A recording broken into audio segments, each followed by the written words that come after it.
Jæja, komið þið sæl og við erum velkomin hingað í Hannesarholt á bókakvöldum bókina Lesið í markaði eftir Sigurð B. Stefánsson sem ætlar hér að ræða bókina við okkur og Svandísi R. Ríkharðsdóttur. Ég heiti Björn Berg og er fræðslustjóri VFIB og það er gaman að halda hér okkar fyrsta fræðslufund í Hannesarholti, þessu fallega húsi og býður upp á svona þægilega og góða stemning til að ræða bækur.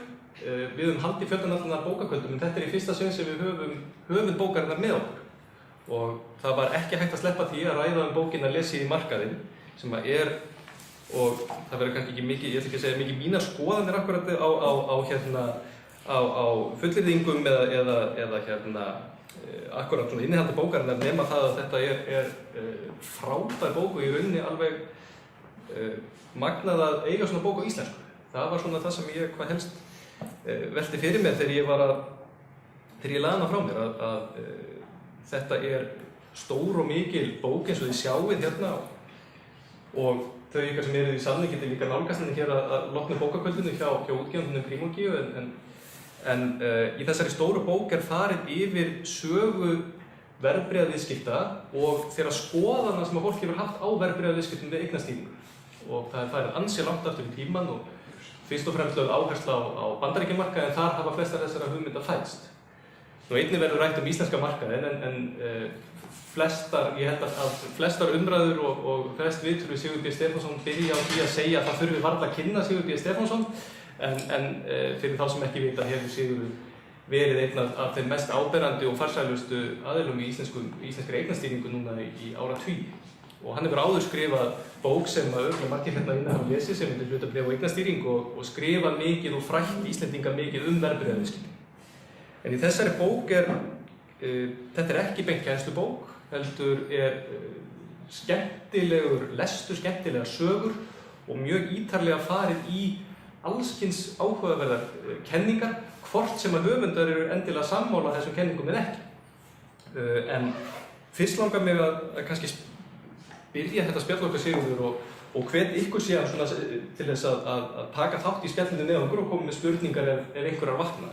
En til að byrja með, hvers vegna lögðu þið Svandís upp í þetta ferðalag, mikla ferðalag að skrifa þessa stóru miklu bók sem á sér ekki neina sérstaklega fórvera á Íslandi? Ég man ekki eftir að lesa sambærilega bók á íslensku. Já, í upphafi þakka þér nú fyrir Björn þessi fallegu orð bæði í myndgarð og bókarinnar.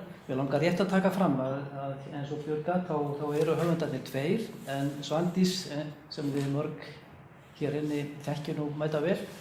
Hún eða allavega þau hjónin voru að eignast litla brosandi stúlku núna bara fyrir réttum 2 vikum og já, þess vegna það er ekki með okkur hér núna í dag og ég þarf að vera hér einn og hérna sem ég nú alveg óvanur því að við höfum alltaf annast þessar kynningar bæði. Mér langar líka að þakka sérstaklega aðstandendum bókarinnar, það er að segja Landsbankanum sem studdi útgáfuna og svo starfsfólki Primogíu sem er útgefandinn en Kristján B. Jónasson sem er nú hér með okkur í dag eða kvöld. Hann án þeirra hefði bókin aldrei orðið eins og hún er hérna á borðinu hjá okkur núna. En já, hvers vegna við réðumst í þetta?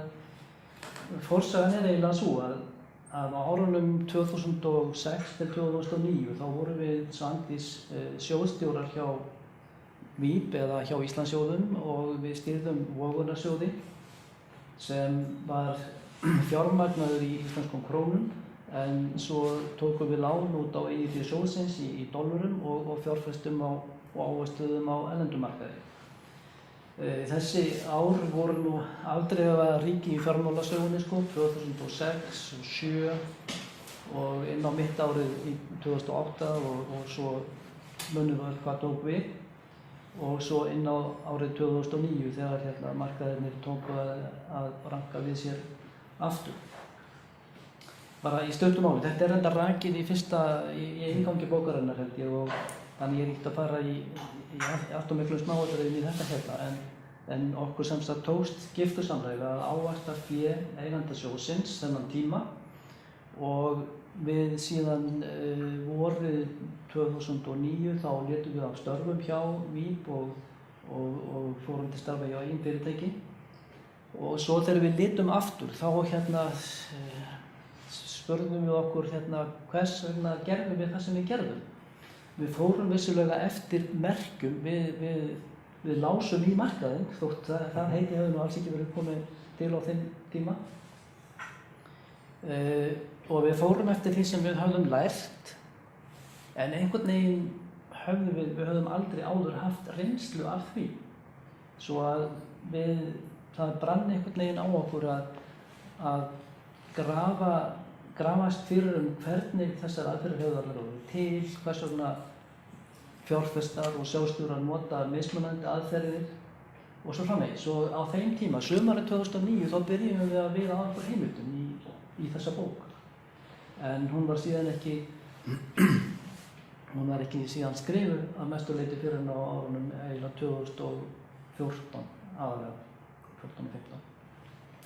Og fyrir hverja skrifuðu þessa bók? Það er bæði hægt að lesa hana og hella sér í línurit og töflur, en það er líka hægt að lesa skemmtilegar sögur af áhugaverðu fólki og það er heilmikið sagnfræði í bókinni. Sko, góður vinur minn, hann las fyrir bókinni sem það nefndir áðan, frá eignastýringu. Og þegar hann var búinn að því, þá sagði hann er læknir, þá sagði hann hvernig í veröldinni fóru það að finna tíma til þess að skrifa svona heila bók. Og þá sagði ég, við þurftum bara á þess að halda fyrir okkur sjálf. Sem var satt. Og ég held eiginlega að sama svarið bara gildi áfram, sko. Við þurftum á því að halda að kafa ofan í þennan fróðleik sem þarna er birtur, og það er auðvitað bæði ljúft og skylt að gera hann opinberar öðrum sem kunna hafa áhuga og það. En nú hafið þið verið og margir sem þekkja ykkur kannski sérstaklega út frá tæknigreiningu og hafa nýtt ykkur tæknigreiningu og tala mikið tæknigreiningu, þetta er í bland við grunngreiningu, en þessi bók er ekki kennslubók í tæknigreiningu. Þetta er bók sem byrjar ansi snemma, í rauninni við upphaf einhverja eðlilegra eða málefnalega skoðanaskipta og pælinga varðandi eignastýringu og fjárfestingar, og þú ferð bæði í grunngreiningu, þú ferð í tæknigreiningu. Það er svona rauður þráðurinn í gegnum bókina er það hvernig þessi aðferðafræði kannski sveiflast svolítið eftir tískustraumum, hvenær þetta skellur síðan saman og hverjir geta unnið saman og hverjir ekki. En ef við kannski byrjum svona á byrjunum, hvers vegna þið ákváðuð að fara þetta langt aftur og halda ykkur svona mikið við umræðu Bandaríkin? Já, ég held kannski ég held að boðskapur bókarinnar, ef við mest eitthvað eins og ég sé hann er kannski hver mikilvægt það er að kynnast kenningunum að baki fjárfestingu og eignastýringu. Hvernig urðu þessar mismunandi aðferðir til og hverjar eru forsendurnar að bakinu. Þetta held ég verður maður að skilja til þess að átta sig á þeim miklu deilu sem síðan urðu eftir miðja síðustu öld, eftir miðja 20. öldina. Og við þegar við byrjuðum þessa rannsóknarvinnu, þá kunnum við ekki mjög mikil skil á því sem gerðist fyrst á árunum eftir 1900. En sá tími er sagt að segja alveg útrúlega merkilegur, því að á þeim tíma reyndar svolítið fyrir 19. líka, því að Charles Dow, sem höfundur Dow-kenninganna, hann lést nú 1902, þannig að hann var búinn að skila sínu þá, en svo tóku við aðrir fræðimenn sem myndum kannski frekar kalla sig fjárfestar, Wyckoff og Livermore og Gartley og fleiri. Og þegar við fórum að svona grafast fyrir hvernig þetta allt saman var til, þá bara var líka þörf að fara allavega aftur fyrir 1800, allavega aftur í frelsisbaráttu Bandaríkjamanna til þess að ná utan það hvernig bandaríski fjármálamarkaðurinn var til. Og þar kemur við til söguna þessi frægi, eða sem nú er orðinn frægara nokkru sinnum fyrr, Hamilton. En margir kannski kannast við söngleikinn á Broadway, Svandís hefur að spila á fullu plasti, part úr söngleiknum, til að hlaupa um fjöri í kynningarna, sko. en hann held ég að vera uppselt sko, held ég einhver áfram í tíman og ef þú vilt kaupa miða þá getur þú fengið hann á $3.000 held ég á svörtum markaði eitthvað svoleiðis sko. Þannig að við fórum allaveg svona langt aftur til þess að skilja eða reyna að skilja hvernig þetta allt saman fór af stað. En í stuttu máli þá var nú 19. öldin á fjármálamarkaði í Bandaríkjunum ekki, já, að minnsta kosti hún skilaði nú ekki mjög miklu fræðilega. Það var nú bara blóð og styrjöfleikum við að segja. Það var sem sagt bara menn börðust með hnúum og nefum og ekki skemmtilegt að reykja þá sögu. En svona frá því laust fyrir 1900 og svo eftir það þá fór að koma miklu betri skikk á aðferðirnar og þá fóru fræðin að myndast. Og það má kannski líka segja varðandi þessa bók og varðandi Dá að hann svona bæði upphafið og eftir hérna bókinu vegna þess að það er mjög áhugavert að ég nefndi áðan samspil grunngreiningar og tæknigreiningar sem er annars vegar grunngreining sem gengur út á það að lesa ásetninga og kynna sér rekstur félaga og mynda sér einhverju skoðun og verðmæti þeirra og tæknigreiningar sem að skoða frekar tímasetningar. Og hann leggur áherslu á þetta að þetta tvennt þurfa að vinna saman þetta snemma í rauninni löngu áður en að já, við kannski sjáum þetta aftur verið að gerast núna en bókin er í rauninni saga þess hvernig þessum kenningum tveimur eða aðferðafræði hefur gengið illa að vinna saman. Já, hún er það sko. Já, Dá var sem sagt stofnandi Wall Street Journal og fyrsti ritstjóri þess blaðs og stýrði því allt fram til andlátsins. Honum entist ekki aldur til þess að skila sínum kenningum á feldu formi. Það bara koma fram í leiðaraskrifum hans og í sérstökum dálkum í Wall Street Journal á þessum árum. Þannig að það kom í hlut eftirmannanna að setja þetta saman í eina heild og það bara satt að segja, já, gerðu þeir svolítið eftir sínu höfði og það var í raun og veru eiginlega, mér líkur við að segja, hending að við Svandís fundum út í okkar rannsóknarvinnu að sko rauði þráðurinn í kenningum Dáns að það er virði hlutabréfanna sem ræður verðmynduninni, sem ræður því hvort að verð hækkar eða lækkar þegar til lengdar er litið. Þannig að virðishugsunin, hún kemur fram í kenningum Dáns fyrir árið 1900. En sjálfsagt hefur, hann var ekki með 51 árs þegar hann lést sko. Sjálfsagt hefur andlát hans haft mikil áhrif því að hann náði ekki að fylgja eftir kenningum sínum og svo komur reyndar merkir fræðimenn á sviði tæknigreiningar á fyrsta, öðrum og þriðja áratug 20. aldar og svo var þetta Benjamin Graham sem er kallaður faðir virðisskólans. Hans fyrsta frægasta bók kannski er frá 1934. Það var mikil gerjun á þessum tíma og deilurnar sem við nefndum aðeins áðan voru rétt að byrja, þeir kannski byrjuðu með Benjamin Graham og virðisskólanum en þær urðu nú ekki almennilega hatramar og blóðugar fyrir en með Chicago skólanum sem kom ekki til söguna fyrir eftir miðjööldina. Þetta er grein Markowitz sem birtist 1952 og svo samstarfsmanna sem byrjuðu að skrifa eftir 1960. Og þar er talað með það ekki að það er gefið lítið fyrir það sem að Dá segir löngu fyrr og ef ég kannski vitna hérna örlítið í bókina þá segir hann fátt er eins víst og að jafnan eru í gangi 3 hreyfingar á markaði. Þetta er svona aðalatriði hjá Dá. Dagsveiflan sem litlu skiptir, millisveiflan sem stendur í nokkrar vikur eða mánuði og loks meginstefna hlutabréfa sem mestu skiptir og stendur í 4 ár eða lengur. Og þetta er tiltölulega byltingakennt. Hann segir finnum fyrst raunverulegt verðmæti hlutabréfanna sem tilefni til að kaupa, finnum síðan meginstefnu markaðarins, hvort hún er til að hækkunar eða lækkunar og gætum loks að stöðu millisveiflu áður en gengi til viðskipta. Hann er sem sagt að lýsa því að maður þurfi fyrst að finna út hvaða hlutabréf eru spennandi og síðan hvenær við að kaupa þau. Til þess notar hann grunngreiningu sko. Já. Til þess að finna réttu verðbréfin sko. Þannig að hann var bara kominn með þetta allt saman fyrir 1900 sko. Já. En þetta allt saman týndist. Já.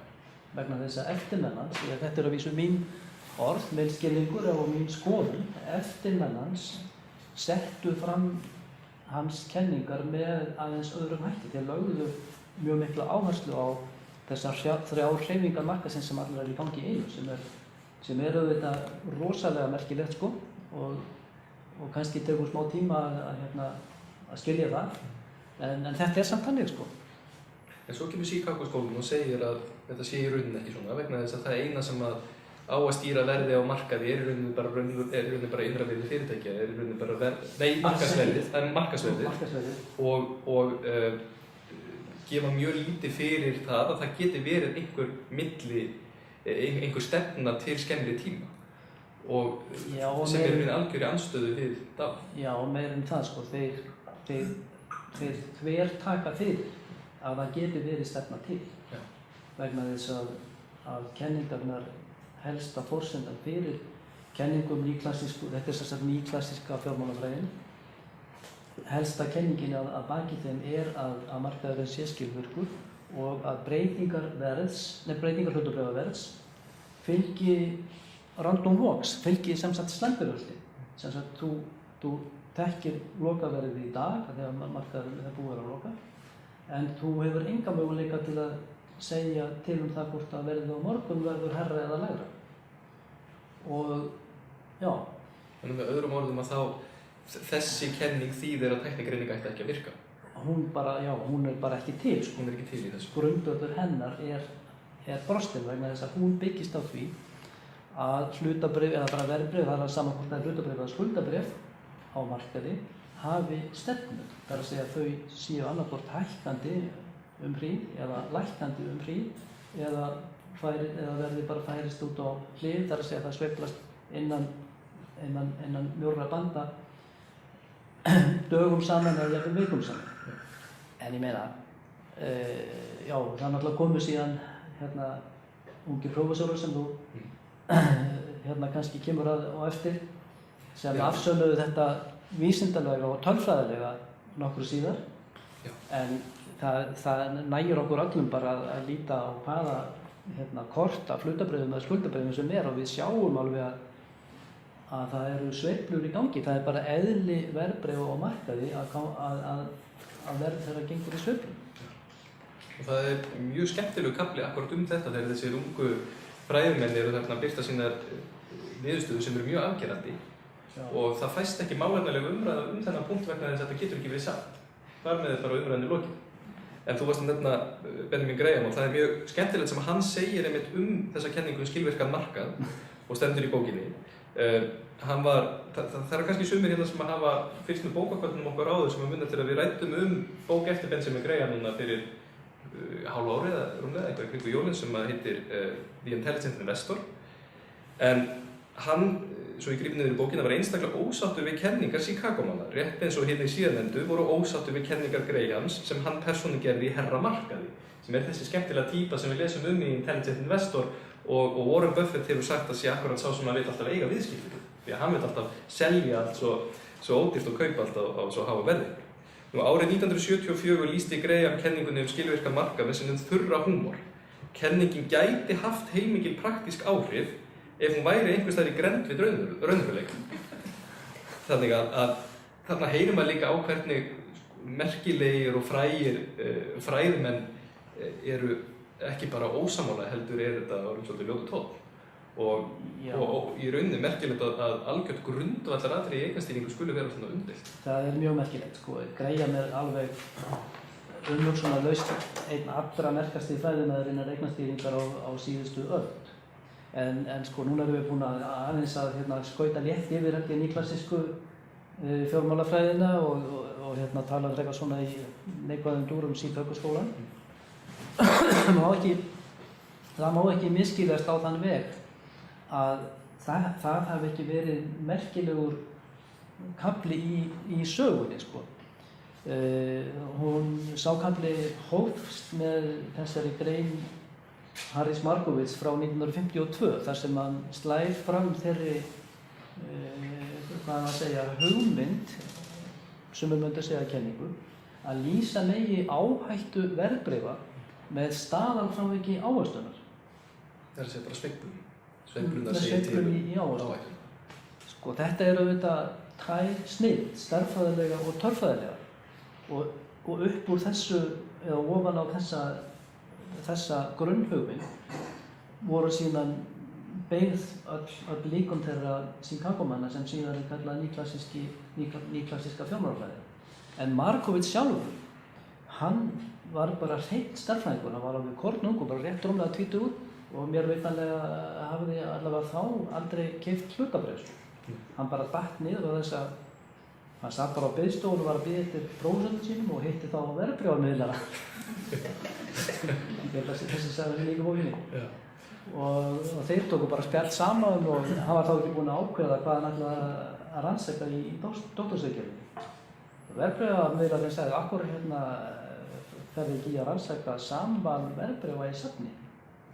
Þetta þótti vera mjög snjöll hugmynd, sko. Prósónum hans leist vel á hana og þess vegna réðst Markowitz í þetta. Hans framlag fullkomlega stærðfræðileg og hann vissi sjálfur að þessi forsenda hreint ekki góð, sko, að áhættu verðbréfa megi lýsa með sveiflum. Vegna þess að við öll sem fjárfestar, við auðvitað erum að sækjast eftir sveiflum, þar að segja við erum að sækjast eftir uppsveiflum, við erum bara ekki að sækjast eftir niðursveiflum. En sko þegar það reikna staðarfrávik þá sektað alveg jafn mikið fyrir uppsveiflu eins og niðursveiflu. Og þess vegna þetta þannig séð sko algjörlega galið. Og Markowitz vissi þetta fullvel sjálfur og hann setti síðan fram aðra leið þar sem hann leiðrétti fyrir þessu. En þá bara var stærðfræðin ekki nærri eins fögur og sú útgáfa náði aldrei neinum vinsældum. Þannig að við sitjum uppi með þessa útgáfu ennþá. En þú hefur oft talað það að það sé gríðarlega mikilvægt og fleiri reyndar fjárfestar líka, að það sé gríðarlega mikilvægt að verja eignir fyrir lækkun og það einmitt skilgreiningin á áhættu sem þið ræðið í bókinni sem ekki þessar sveiflur heldur áhættan á því að tapa peningum. Já. Og það getur þá bæði verið áhættan á einhverju niður sveiflu eða hreinlega bara fullkomin tapsáhættu. En þið byrjið og hefjið bókina á spurningunni hvort að það sé hægt að vinna markaðinn til lengdar, stöðugt og til lengdar og stór hluti það ekki af aðferðinni eða að leiðinni þangað að verja sig eins og mögulegt fyrir niðursveiflu. Já, og þessi þráður byggir að hluta á rannsóknum Sandísar í ritgerð hennar til meistaraprófs í eignastýringu sem heitir, vonandi hef ég nú rétt eftir, að vinna S&P 500, góðsögn eða gamalreyn tæknigreining eða hefðbundin tæknigreining. Og þar kemst hún að þeirri niðurstöðu með því að rannsaka gögn alveg aftur til 1870 eitthvað, mánaðarlegar tölur, að það sé vissulega hægt. En einna einfaldasta og öruggasta leiðin virðist vera sú að fylgja bara markaðinum í hækkunarleggjum og verja eignir í lækkun. Þá erum við ekki að tala að skortselja, sko. En ef þetta gert, þá maður þegar í stað komin með ekki bara gríðarlegan ávinning umfram meðaltal markaðsins, heldur bara mjög vænlega ávöxtun sem við erum að tala þá góðar tveggjastafa tölur. En það erfiðar átt að segja á því hvenær hækkunarleggur hafinn og hvenær lækkun eða einhver langtíma lækkun hefst. Og þar kemur það ekki tæknigreiningin inn og þar hafa margir sem að þú ræðir í þessari bók haft svona takmarkaða skoðun eða takmarkaða trú á því að það sé yfir mögulegt. Já, það alveg hárrétt, sko. Það alltaf erfiðast að glíma við það sem til hægri á kortunum, sem sagt. Það sem þau enda. Það allt svo beautiful í miðjunni, sko. Það skilur maður alltaf allt. En hvað að gerast þarna hægra megin, það þetta erfiðara. En sko við Svandís tókum okkur svo til að reyndar eftir að bókin var komin út held ég, eftir að við vorum búin að ljúka við að skrifa hana og mældum, við tókum vikulega alveg aftur til 1980 sem nú talsverður massi af gögnum. 50 helstu vísitölur á heimsmarkaði og mældum einfaldlega út alla lengstu og öflugustu hækkunarleiki og lengstu og öflugustu lækkunarleiki. Bara eftir tiltekinni reglu sem við settum upp, sko. Það er að segja skurði 13 og 34 vikna hlaupandi vegina meðaltala.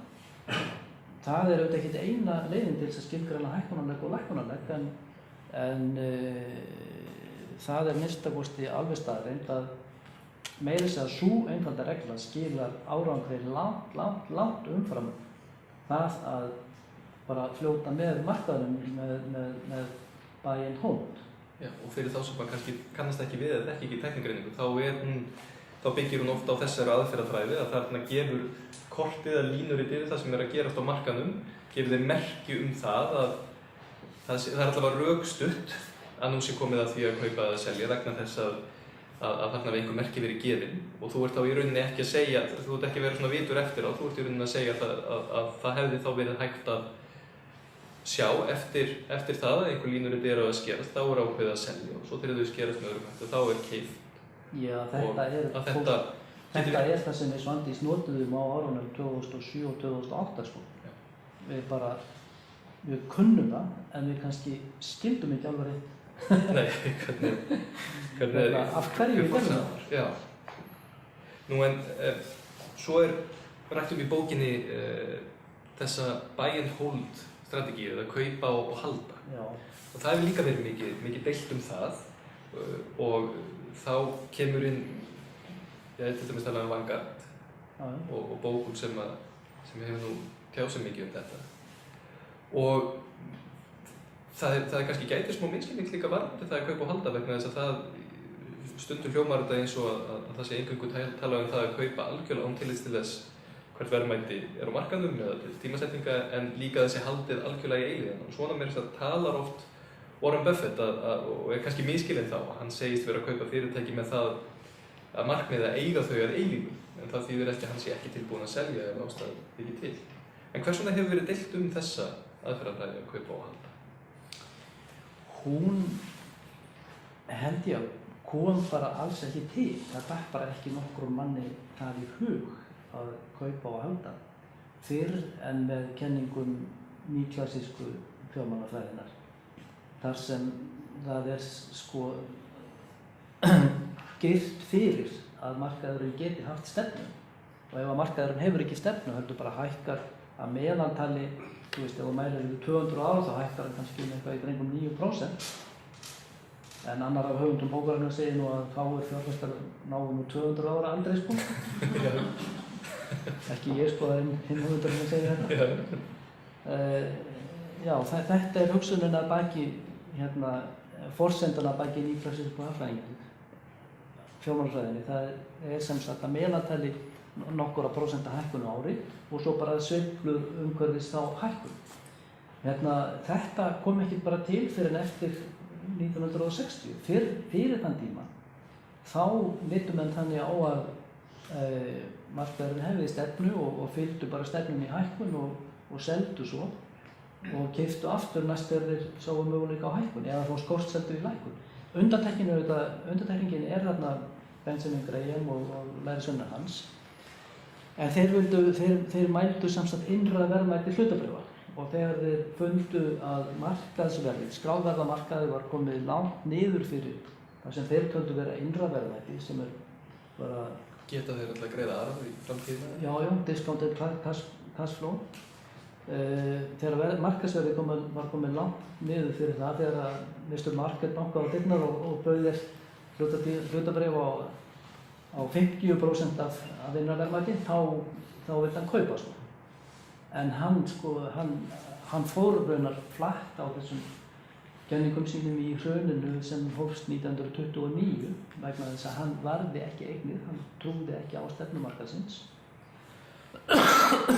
og jafnvel þótt og kaupir bara hlutabréf á 50%, ég held að þessi nú oftar að tala 70-80% sko, þá lendur samt í vondum málum þegar markaðurinn lækkar í hruninu á Wall Street 1929 til 1932, þá var lækkunin 90% og þeir satt að segja að félagarnir rétt lifðu af þær hremmingar. En einhvers staðar þarna mitt á milli þess að trúa algjörlega á það að það sé ekki stefna á síðan að nýta sér svona tækifæri að eiga viðskipti við mistarmarkað. Það spurning hvort að það sé hægt að staðsetja Warren Buffett, lærisvein Benjamin Graham, en hann segir og nefnir það hér í bókinni að fjárfestingahugsun hans felist í að kaupa hlut í úrvalsfyrirtækjum þegar þeir fást á markaði á afar lágu verði. Hann vill helst kaupa fyrirtæki allt og eiga alltaf eilífan hans. Hljómar eins og á Chicago-skólinn í rauninni. Í öðru lagi að vinna því sem hluthafi að fyrirtæki hans skuli skila að 15% arðsemi eiginfjár árlega. Stundum þarf stór hluthafi að beita sérstökum áhrifum til þess að það mark náist. Og það passar ekki við það að fjárfesta í vísitölusjóði sem það takmarkað og nái 15% árlega, sérstaklega bandaríkjamarkaði. Og svo sagt að velja úrvalsfyrirtækina mikið til kostgæfni. Það nú frægt við hann, en ekki að flýta sér að taka ákvæði. Þau verða að hafa markaðshlutdeild sem tryggir samkeppnisstöðu þeirra og búa yfir öruggum stjórnendur sem ávinna fyrirtækinu sínu forystustöðu á markaði til langs tíma. Og að lokum að vera sífellt á varðbergi og bregðast við nýjum aðstæðum, ýmist með því að kaupa eða selja hlutabréf, þótt því síðan sé enga fátíð. En hvergi í þessu samt talað einhvers konar stefnu markaðarins í heild. Hann virðist vera að líta á einstaka fyrirtæki og rekstur þess fyrirtæki. Já, hann vinnur ekki út frá stefnu markaðsins. Og það eitt sem þú segir, það svolítið erfitt að staðsetja Warren Buffett, kannski engin furða, því að hann náttúrulega einn af mestu fjárfestum sögunar. Við í hlutabréfum að eignastýringu, þar sem við settum fram hlutabréfahringinn sem kannski einhverjum mun eftir, og þetta líka þessari bók, í samsagt norð-vestur hlutanum eru þeir fjárfestar sem velja einstök hlutabréf en kaupa þau til að halda þau. Það á ekki við Warren Buffett. Ég held að það sé einfaldast að segja að hans megin markmið, markmið hans er 15% ávöxtun á ári. Þannig að hann segir svo fer smávegis af skatta og smávegis af vegna verðbólgu, við þurfum að reikna með raun ávöxtun og þá erum við kannski komin í 10, 11 eða eitthvað í kringum 11%. Þess vegna þarf hann að stefna 15%. Og til þess að viðhalda 15 þegar til langstíma er litið, þá þarf ávöxtun eiginfjár fyrirtækisins eða fyrirtækja hans að vera 15% eða hærri. Þetta kannski er kjarninn í hans aðferð. Já. Svo er hann auðvitað bara, og Charlie Munger sem still going strong og eitthvað á tíræðisaldri, en að við svo hættur held ég að vinna að koma skrifstofum hverjum degi. Þetta er það sem þeir eru bara snillingar í að gera. Þeir velja fyrirtæki sem sem náði að halda svona hárri ávöxtun í svona langan tíma. Og það er vissulega satt sem hann segir sko. Hann vill helst kaupa allt fyrirtæki og eiga þau til eilífða nóns. En það er líka sennilega, já. Lítur ekki fram hjá tækifæri? Nei, hann er mjög aktífur í að kaupa og selja sko. Og kannski ólíkt því sem margir halda? Já, ég held það. Og hvernig talaðu það? Þetta bara kemur fram alltaf við fréttum sko. Já. En þetta þið kannski sjáu þetta bara þegar þið kaupið ykkur bókina. En hér sjáu þið hlutabréfahringinn sem Sigurður Björn ræddi mjög skemmtilegt þar sem að þessar ólíku stefnur sem talaðu í bókinni eru útlistaðar og hvar er þetta staðsetja einstaka fjárfesta. Það er mjög skemmtilegt að þegar við setjum fjárfestarna inn í eða reynt að staðsetja þá, það er væntanlega verið svolítið erfitt. Með suma þeirra, er það ekki, að staðsetja á þessum hring? Já, aðalega Warren Buffett sko, hann er eiginlega ekki, það er ekki rétt að setja hann þarna í norðvestur eða sem hann er sko og er líka í hlutabréfa eignastýringu sko. En það sem er í þessum hlutabréfahring umfram það sem var í gömlu bókinni er að þarna núna erum við komin með smá tímaskala þarna líka. Já. Það eru 3 hringir, þannig að við skiptum tímabilinu, þetta er aðalega 20. öldin. Er það ekki í 3? Jú, frá 1900, frá 1950 og frá 1980. Já, einmitt. Flokkum fjárfestarnir til því líka. Já. Aðeins meira varandi Warren Buffett, því að það verður nú yfirleitt þannig að umræðan fjárfesta, hún svona rennur í áttina Warren Buffett og er það aðeins. Já, ekki fyrir það. Nei, en það er svona skemmtileg saga í bókinni, virkilega skemmtileg saga af því hvernig hann hegðaði sér til þess að reyna að verja sig fyrir falli eða kannski ekki rétt að orða það þannig til þess að góma tækifæri á allt og hátt verðlöðu markaði árið 1999. Þar beitti hann ansi áhugaverðri leið, fór svona bakdyramegin í það sem þú nefndir, til dæmis að fara út af markaðnum þá að verja sig með skuldabréfum. Það var svolítið áhugaverð saga. Já, þetta er satt að segja skelfileg saga, eða skelfileg í þeim skilningi að hann lék þarna viðskiptavini sína grátt og purkunarlaust liggur við féflettið á. En sem sagt á árinu 1999 eða 98, ætli ekki hafi verið í lok árs 98 og byrjun árs 99, þá var verð á hlutabréfum á Wall Street orðið firnahátt, sem sagt VF-hlutfall fyrirtæki sem alla jafna eru kannski 20-30 eða 15-25 eða hvað þið viljið, það var jafnvel orðið 40-60, jafnvel yfir 60. Og Coca-Cola sem var risastór hluti af safni Berkshire, bæði af því hann hafði keypt mjög stóra hluti gegnum árin og svo líka vegna þess að Coke hafði hækkað alveg gríðarlega í verði. Þar var VF-hlutfallið komið yfir 60 og sömu sögu var að segja öll þessi ágætu fyrirtæki sem hann átti líka. Og ofan á þetta var hlutfallið milli markaðsverðmætis og markaðsverðs og verðmætis eigna Berkshire 2,7. Þannig að við erum að tala sem sagt effektíft, þá var VF-hlutfall fyrirtækjanna sem hann var þá að selja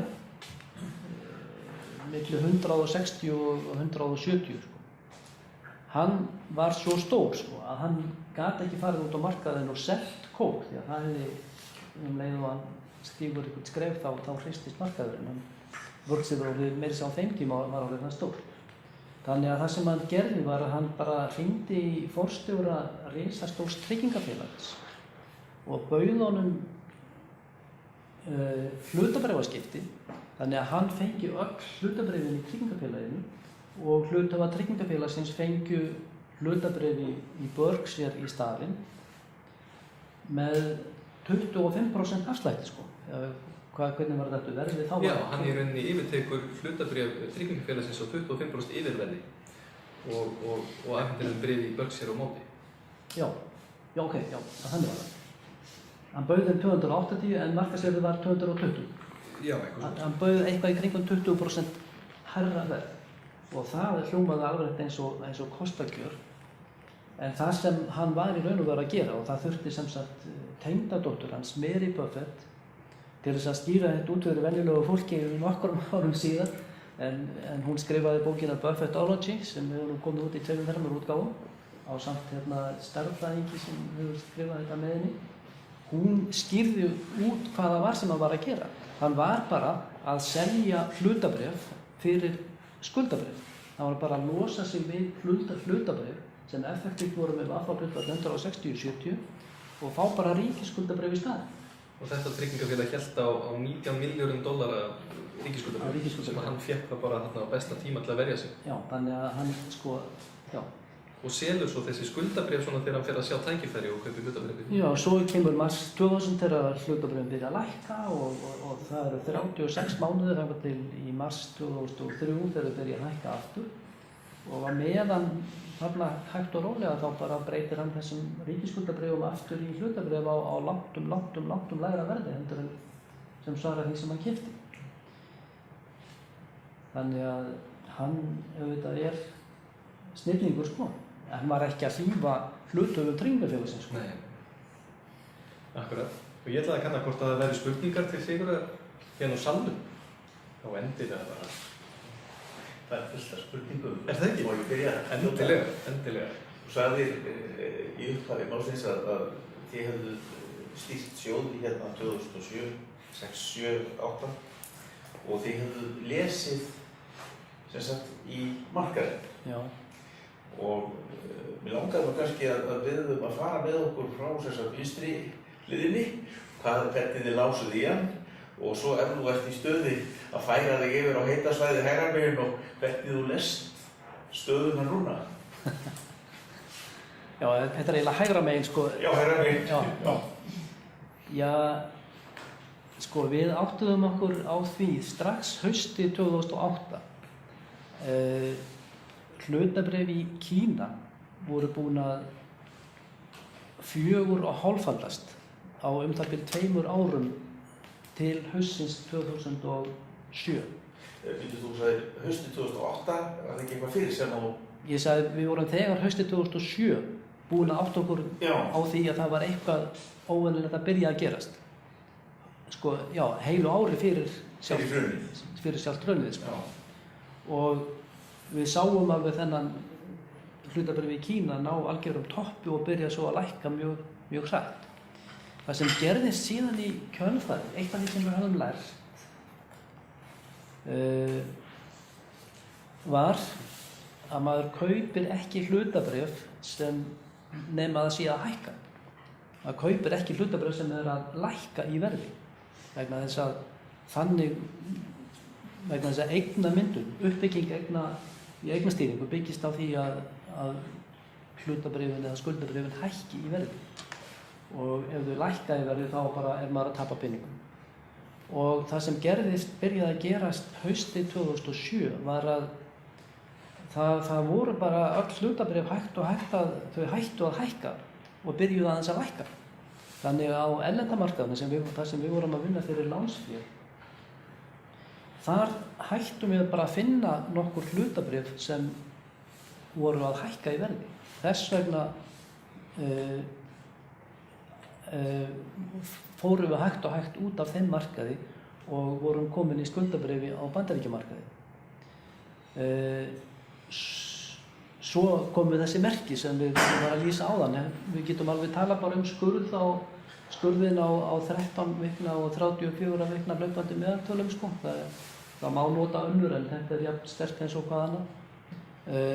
Flest þessi merki komu haustið 2007 og 2000, þannig að á þeim tíma vorum við búin að selja öll erlend hlutabréf og flest íslensk nema að við áttum hlutabréf í einum íslenska bankana, ekki þeim banka sem við unnum hjá, sko, heldur öðrum hinna.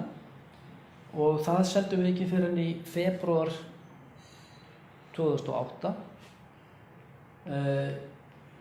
Og sko, það var of seint samkvæmt merkinum en samt ekkert svo mjög seint. Er þetta svar við fyrir hluta spurningarinnar? Já. Seinni hlutin er eiginlega miklu auðveldari, sko, hvað er að gerast núna? Það er bara einfallega þannig að á árið 2015 var nú bara eitt af allra bestu árum á innlendum markaði, held ég. Það var ekki eitthvað hátt í 45% hækkun á hlutabréfa vísitölunni, sko, og skuldabréf hækkuðu heil ókjör líka. Og svo gerist bara það sem venjulega kemur á eftir mjög sterkum hækkunarlegg, þá kemur meltingartími. Þannig að frá síðustu áramótum eða jafnvel frá því í desember í sumum tilvikum, þá hefur stefnan verið bara út á hlið. Það er að segja verð á hlutabréfum og líka skuldabréfum þangað til núna á allra síðustu vikum hefur bara sveiflast í þröngu bandi og það hefur lítið verið upp úr því að hafa, en það er svo sem allt í lagi að leggja þennan tíma við árið 2015 og þú verður samt með mjög góða útkomu. Ég held að það er að byrja að koma merki að það verði núna, já, þetta er kallað á ensku breakout, sko, verði brýst upp, breakout upp, sko. Það er, held ég, Það eru bæði merki hér og erlendis? Nei, ég tala núna innlendamarkað. Ég held að þú var að spyrja hann, sko. Já, það eru merki að þetta muni brjótast upp til hækkunar. Samkvæmt á tæknigreiningu og þeim merkjum sem þið eruð að fylgjast með. Nei, sko, tæknigreiningin getur ekki sagt neitt um það. Þegar þú ert á flötu skeiði, þá veitum við nú bara, sko, það getur ekki annað gerst heldur en það verði breakout. En við veitum aldrei hvort það verður upp eða niður. Við þessar aðstæður á Íslandi er eiginlega alveg óhugsandi, sko, ef það kemur ekki eitthvað gersamlega óvænt sem við vitum ekkert um núna, þá er eiginlega óhugsandi annað en að verði til hækkunar og það eru komin aðeins merki í þá áttina. Ég veit ekki, sko, það nokkuð ótrúlegt, sko, en verð á innlendum hlutabréfum, innlendum fyrirtækjunum, ef við leyfum okkur að tala meðaltalið, sko, ég að tala út frá vísitölunni sjálfri. Það mjög lágt. Þið þekkið kannski að það á vegum háskólans á einhverjum fundinum vefi, því miður kann ég ekki ég hef ekki þessa heimildir alveg á taktinum. Það birt Cape hlutfalli, ekki þennan vef. En það hægt að finna með Google.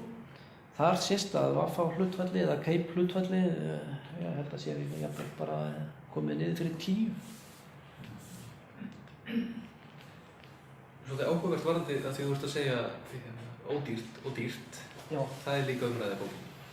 Það hvað sko vaxtafyrirtæki, virðisfyrirtæki, hlutfallslegur styrkur og markaði, þessi hugtök. Við horfum stundum á, svona í einföldun oft talað það, við erum með ákveðin fyrirtæki sem við erum að fjárfesta í vegna þess að þau eru að stækka. Þau eru ekki að fara að greiða út þar, þau eru að fara að nota hagnaðarna starfseminni ef það einhver hagnaður. Og svo lítum við á annars konar fyrirtæki sem bara önnur tegund af fjárfestingu sem eru þessi stóru sterku fyrirtæki sem Warren Buffett talar sem ættu að geta skilað bara góðum arði í framtíðinni.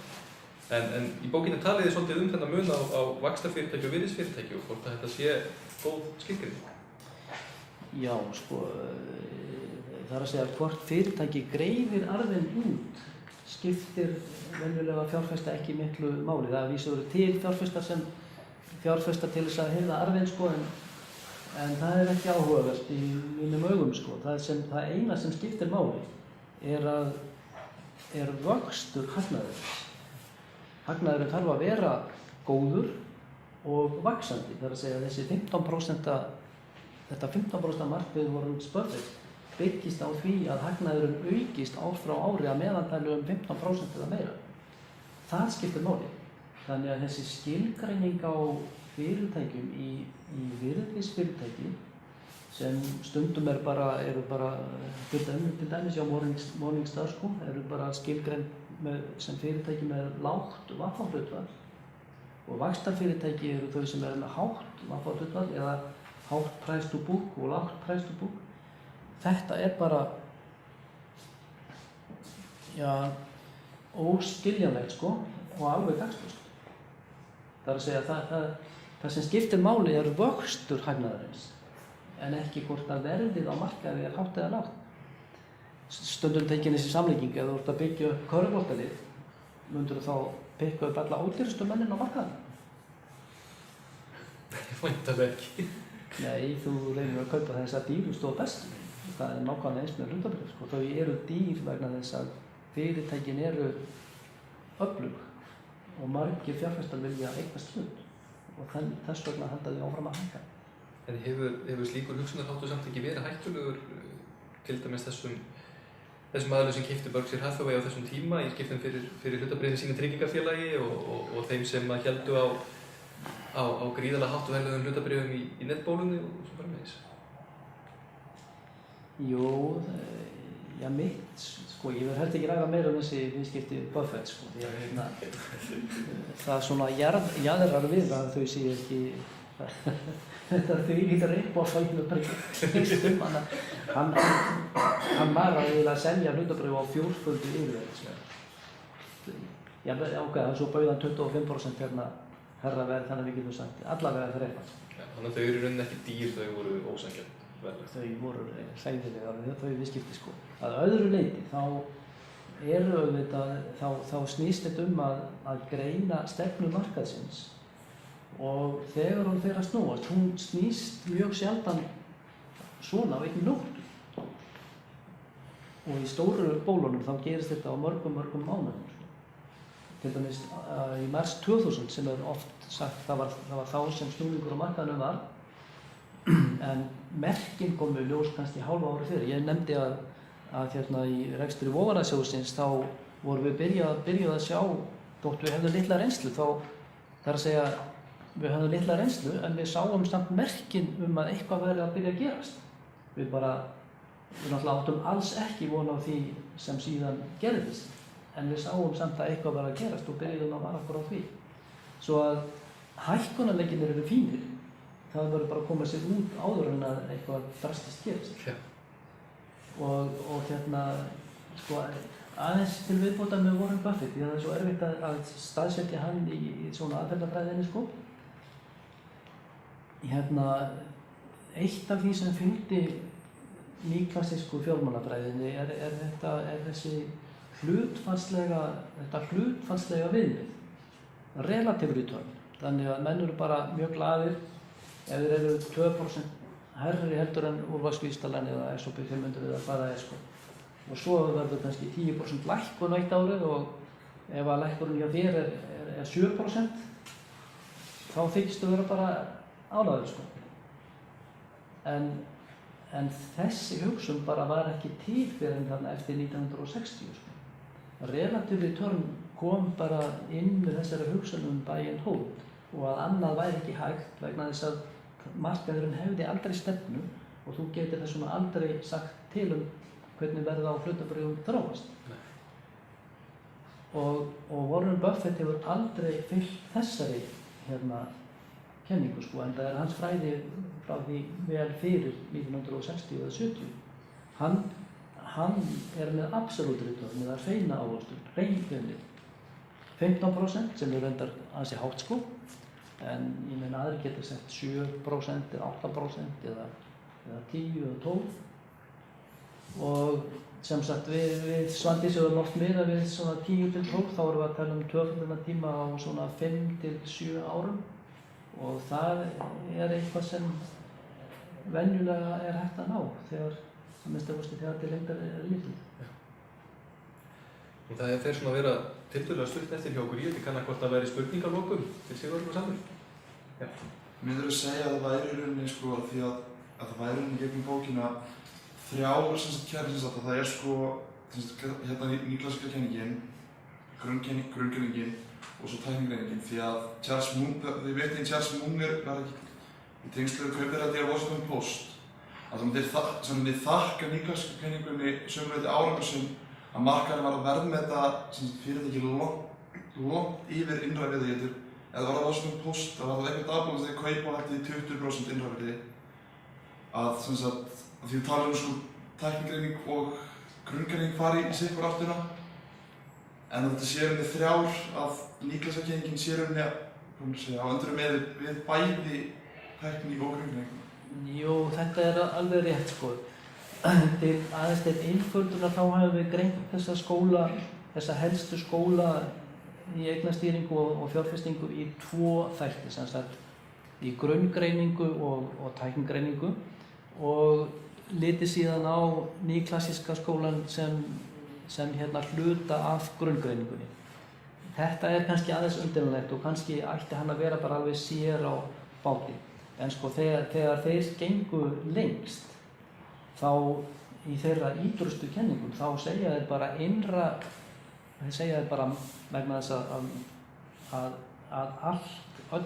allar upplýsingar, öll þekking er discounted í markaðsverðinu, þá er markaðsverðið sjálft innra verðmæti fyrirtækina.